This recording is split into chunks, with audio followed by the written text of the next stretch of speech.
गैर जिम्मेदार नेता, असंवेदनशील नेता होने का परिणाम बलौदाबाजार विधानसभा को भुगतना पड़ रहा है। बलौदाबाजार और तिल्दा की हालत, सुहेला क्षेत्र की दुर्दशा, गांव में पीने के पानी का अभाव, हर दिन सिर्फ बदहाली, टूटी फूटी सड़कों पर चलना खतरे से खाली नहीं। बलौदाबाजार का बाईपास जो राहत का जरिया था, अब अपनी खराब स्थिति के कारण परेशानी का सबब बन चुका है। धूल, गड्ढे, जर्जर सड़कें तमाम विकास के दावों की पोल खोल रही है। बलौदाबाजार शहर हो या तिल्दा शहर, प्रवेश करते ही अव्यवस्था साफ दिखाई देती है। न तो ट्रैफिक का सही प्रबंधन है, न सड़कों का सही रख रखाव, और क्षेत्र की जरूरतों और विकास कार्यों के बीच कोई तालमेल नहीं, कोई स्पष्ट योजना नहीं। आज बात करेंगे बलौदाबाजार क्षेत्र की हालत के बारे में।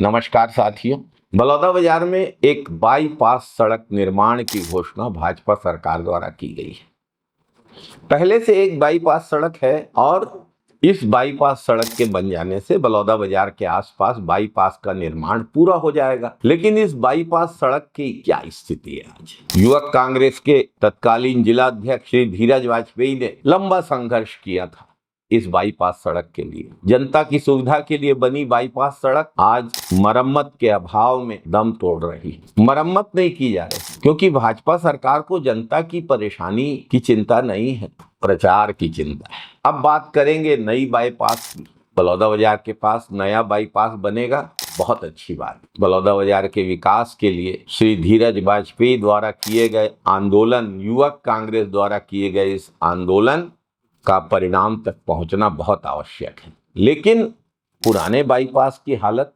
चिंता का सबब बन रही है। तिल्दा में भी बाईपास की मांग की जा रही है। बलौदाबाजार में बाईपास बनना और तिल्दा में बाईपास नहीं बनना, दोनों की वजह है। दरअसल बलौदाबाजार में बाईपास के लिए लेआउट पहले से प्रस्तावित और पहले मौका दिया गया सत्ताधीशों को और उनके मित्रों को लेआउट के आसपास की सारी जमीनें खरीदने की। अब जमीनें खरीद ली गई, अब नया बाईपास बनेगा, जमीन के दाम बढ़ेंगे, पैसे वालों को लाभ मिलेगा। हो सकता है कुछ भूमि मालिकों को भी मिले, अच्छी बात है। लेकिन लेआउट प्रस्तावित होने के पहले बड़े पैमाने पे जो खरीद की गई है उसके विवरण पर कोई नजर डाले तो पूरी तस्वीर आईने की तरह साफ हो जाएगी कि बलौदाबाजार में बाईपास क्यों बन रहा है और तिल्दा में बाईपास क्यों नहीं बन रहा है। क्योंकि अभी तिल्दा का लेआउट तय नहीं हुआ है, पहले तिल्दा का लेआउट तय होगा, कुछ खास लोगों को उसकी जानकारी दी जाएगी। जरूरत हुई तो कुछ लोगों को फायदा पहुंचाने के लिए लेआउट को थोड़ा इधर उधर भी कर दिया जाएगा। अब कुछ लोग इसे मात्र संयोग भी कह सकते हैं, लेकिन वास्तव में ये सुनियोजित जमीन घोटाला है।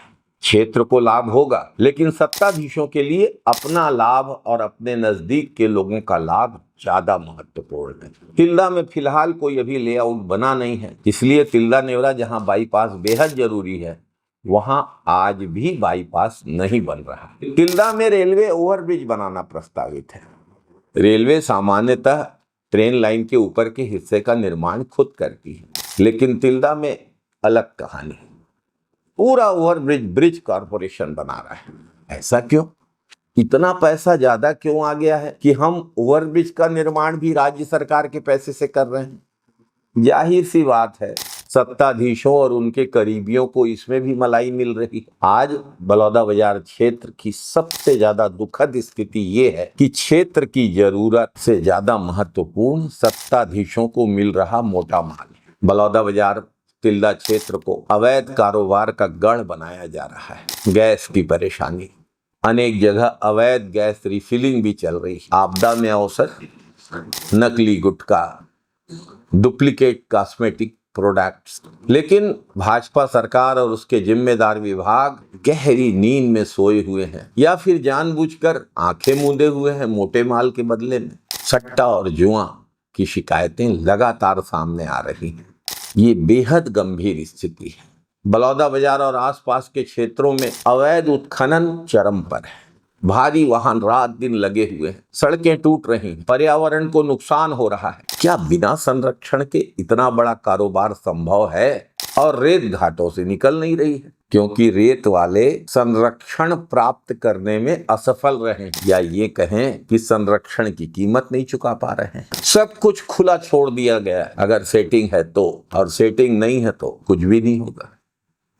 सबसे शर्मनाक स्थिति क्षेत्र के सीमेंट प्लांटों की, खुलेआम पर्यावरण के नियमों की अनदेखी हो रही है, खुलेआम मजदूर के हितों और हकों को दांव पे लगाया जा रहा है, खुलेआम उद्योगपति लूट रहे हैं क्षेत्र के किसानों को, क्षेत्र के मजदूरों को, क्षेत्र के बेरोजगारों को नौकरी नहीं दी जा रही है। और नए प्लांट लगने की जन सुनवाई प्रक्रिया की तो अद्भुत स्थिति, जहां जनता की आवाज सुनी जानी चाहिए वहां ठेके पर जन सुनवाई हो रही। जनता की समस्याएं औपचारिकता बनकर रह गई हैं। भाजपा की सरकार ने ऐसा लगता है कि पूरे शासन तंत्र को भी ठेके पे दे दिया। बलौदाबाजार तिल्दा नेवरा ठेके पे चल रहा है, निविदा जारी कर रहे हैं सत्ताधीश और ठेकेदार क्षेत्र के मालिक बनकर बैठे हैं। तिल्दा नेवरा में गरीब दुकानदारों के पाटे तोड़ दिए गए, शेड तोड़ दिए गए, ट्रैफिक की समस्या को आड़ बना के।